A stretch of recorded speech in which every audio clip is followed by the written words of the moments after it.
So Peter Obi, we've been talking about the presidential election, but your party, despite the criticism that you had no structure, you had no representation in the National Assembly, ended up getting into the National Assembly. 6 seats in the Senate, 34 in the House of Representatives.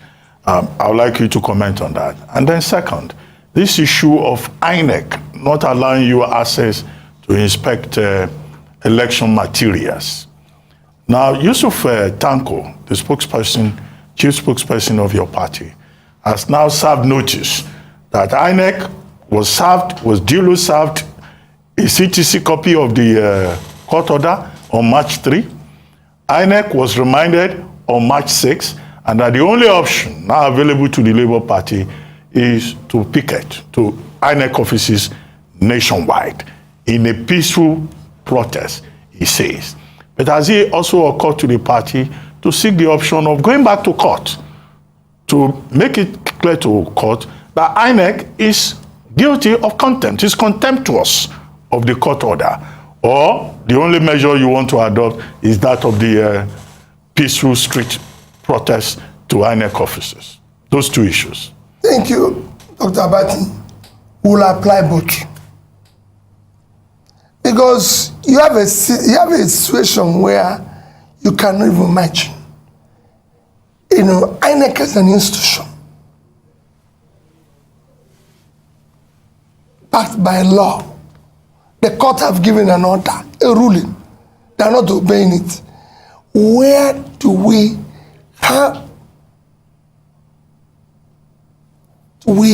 start to build a nation?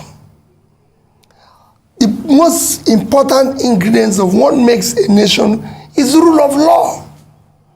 And I've said it when I was campaigning, that we must govern by rule of law. Ruben, the biggest contributor to the Western economy today, in terms of GDP, in terms of their growth, is intangible assets called rule of law. The reason why people want to live in America, in Britain, in anything, is not because things that happen here don't happen, but because if it happens, you can seek redress in court and it will be obeyed. It's because if you call police, it will nothing else. Nothing else. I have somebody who told me an interesting story. He said he had a wife in Nigeria, and he would shout at his wife, do whatever he likes, and then suddenly something happened and he went to the UK and he shouted and the wife called police, and police came and he was still shouting in front of police, and the police told him that he shouldn't come near 1 mile radius of his house because of the way he's behaving. You didn't remind them that he paid dowry as a Nigerian. He told me, said, all he wants is to go back to Nigeria with his wife. Why? There's law and order. And that's what we are lacking here. Ruben, we must live in a society that is organized. Today, with the way Nigeria is, considering how bad things are economically, what the world expected of us in 2023, there was so much expectation, is to have free, fair, and credible election where the new government will come to start. When you talk about low, people say low-hanging fruit. The number one low-hanging fruit here is to start governing by rule of law. If you start it, you start changing this country. And that I'm committed to. And I urge INEC to please help the country. The image of the country today has strategic importance in Committee of Nations is being put into question by all this rascality. National Assembly elections and how you intend to leverage on that. For me, I thank God that we're able to get the number of seats we received, I hosted the candidates after they received their certificate and urged them to know that we are committed to a new Nigeria and we must do things differently. We must support what is right. We must go there to work hard and everything. And I'm sure they will. We also said we'll have a retreat after this.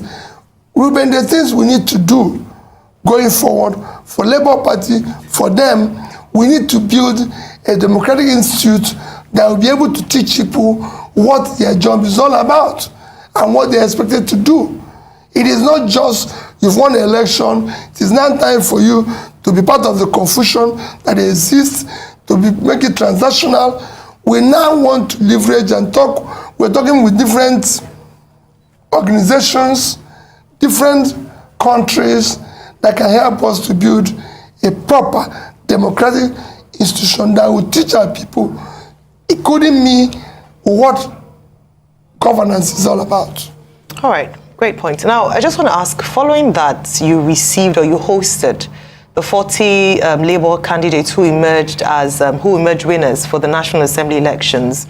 So people have asked the question, or some of your critics have asked, that if you're celebrating the National Assembly elections or victory, is it not the same process as with the presidential election? Because you're saying that what you're going to court for is to challenge the process by which the president-elect was declared winner. So is it the same? Why have you accepted the results of the National Assembly elections in favor of the Labour Party candidates and not accept the same process, as it were, that also had the president-elect emerge as winner? And the second part of the question as well is that there are also questions around your support of gubernatorial candidates. So a case in point is in Enugu, where you have Chijioke Edoga and Frank Wike Jr. of ABGA party.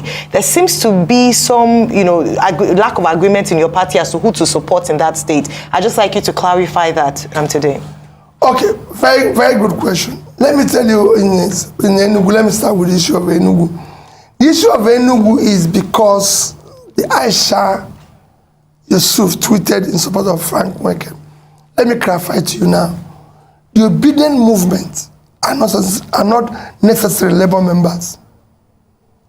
You have to know that. There's so many people in the Obidients Movement who have nothing to do with Labour Party. There's so many groups within that.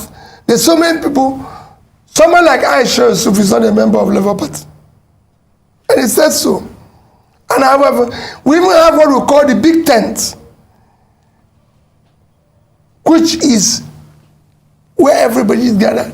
I have people who are supporting me today as a presidential candidate who have nothing to do with Labour Party. People like Atedo Peter Side, for example, and I have many people of that said they believe that I can do this job, and I'm sure there's so many of them in Arise who are not members of Labour Party, but they believe in what I'm doing. So they have right to also choose who they want to support. Based on what I said, it's a choice. But as a Labour Party, which I'm a member, and again the party is far more supreme than any individual. I'm just a member of Labour Party. Labour Party have chosen through this process that is verifiable and straightforward, Chijioke Edoga is our candidate.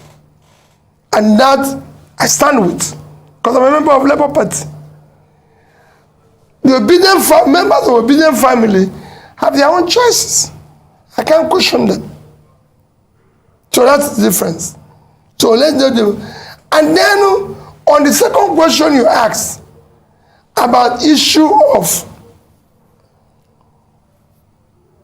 whether National Assembly, they're not. Remember, INEC said House of Representative was going from the through to the server. House Rep was going through, but it's only presidential. So by that, they have defined a process. They have accepted a process. Go and read their law. In the other two, they followed that process. In this one, something happened. They gave an excuse. We shouldn't be there. Because they know what they do. Okay.